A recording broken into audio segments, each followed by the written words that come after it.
You're listening to Radio Long Island City, recorded at our studios near Hell Gate, 9 kilometers north of the Harbor Hill Moraine. And now, the Observatory. The Observatory, Wednesday the 10th of December, 2025. It is 79 days after the fall equinox. It is 11 days before the winter solstice. By the French Republican calendar, it is the 20th day of Frimaire, the day of the Wayou, the Fork-Hoe. The sun rises today at 7:09 a.m. Solar noon takes place today at 11:48 a.m. The sun sets today at 4:28 p.m. Civil twilight ends at 4:59 p.m. and nautical twilight ends at 5:33 p.m. The length of daytime today is 45 seconds shorter than yesterday. The moon is in its waning gibbous phase and is 62% full at midday. The third quarter will arrive tomorrow. These are the predicted tides today for Horns Hook. In the wee hours, high tide, 3:14 a.m., 1 meter 28.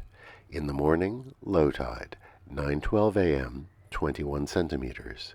In the afternoon, high tide, 3:19 p.m., 1 meter 22.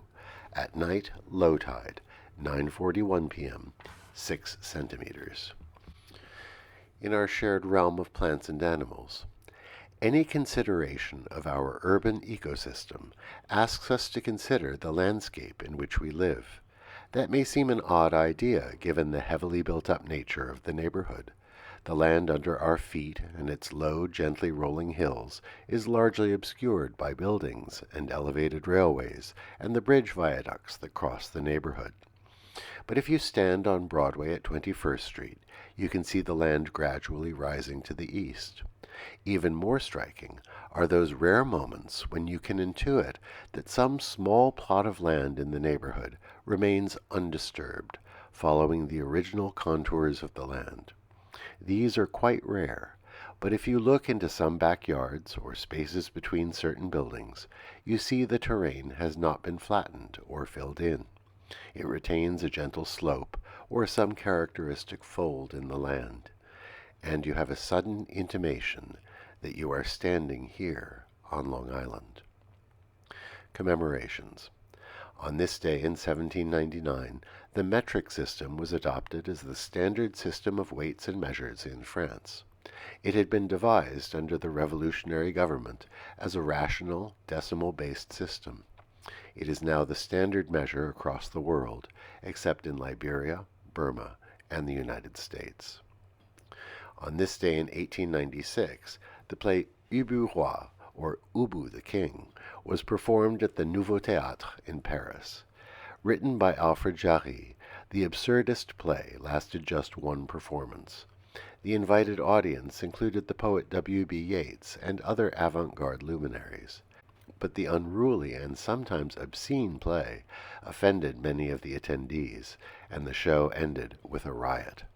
It is widely regarded as a precursor of modernism, anticipating Dadaism and Surrealism. On this day in 1901, the first Nobel Prize ceremony was held in Stockholm on the 5th anniversary of Alfred Nobel's death. On this day in 1932, the Great Emu War came to an end in Australia.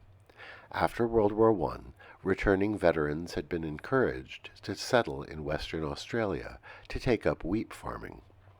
The land they farmed was marginal at best, and they struggled to produce a sufficient wheat crop. To make matters worse, the native emus, large flightless birds, migrated through the territory, and finding water on the farms and wheat to eat, more than 20,000 took up residence. The farmers appealed to the government, who sent in a unit from the Royal Australian Artillery's 7th Heavy Artillery. Armed with Davis guns, which are small machine guns, they attempted to mow down the invasive birds. But the emus were both clever and wary, and evaded the soldiers.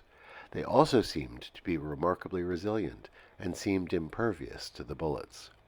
The emu won, with a rout of the Australian forces, who withdrew on this day after killing very few of the birds. Today we remember Emily Dickinson, born on this day in 1830. One of the most original American poets, she published rather little during her lifetime, only achieving posthumous and well-deserved fame. Here is her poem, Fame is a Bee. Fame is a bee. It has a song. It has a sting. Ah, too, it has a wing. Finally, today is Dewey Decimal System Day. Celebrated on the birthday of the librarian Melville Dewey, this day honors his system of classifying library books. It is the most widely used method of cataloging library books in the United States. Happy Dewey Decimal System Day to all. And that is the Observatory, Wednesday the 10th of December, 2025.